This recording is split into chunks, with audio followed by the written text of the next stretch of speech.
ನೇಹಾ ಹತ್ಯೆ ಪ್ರಕರಣ, ಕರ್ನಾಟಕದಲ್ಲಿನ ಕಾನೂನು ಸುವ್ಯವಸ್ಥೆ ಬಗ್ಗೆ ಇಡೀ ರಾಷ್ಟ್ರ ಆತಂಕ. ಪ್ರಧಾನಿ ಮೋದಿ.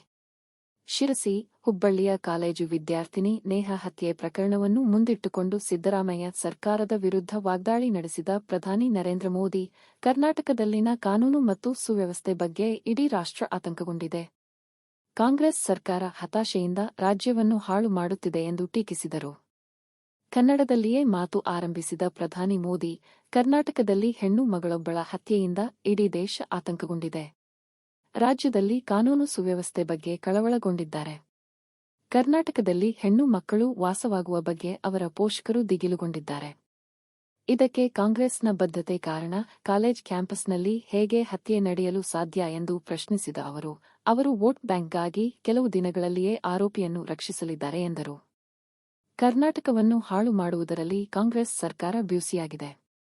ಅಪರಾಧವನ್ನು ನಿಯಂತ್ರಣಕ್ಕೆ ತರುವ ಬದಲು ಕಾಂಗ್ರೆಸ್ ಸಮಾಜ ಮತ್ತು ದೇಶ ವಿರೋಧಿ ಮನಸ್ಥಿತಿಯನ್ನು ಪ್ರೋತ್ಸಾಹಿಸುತ್ತಿದೆ ಎಂದು ಆರೋಪಿಸಿದರು.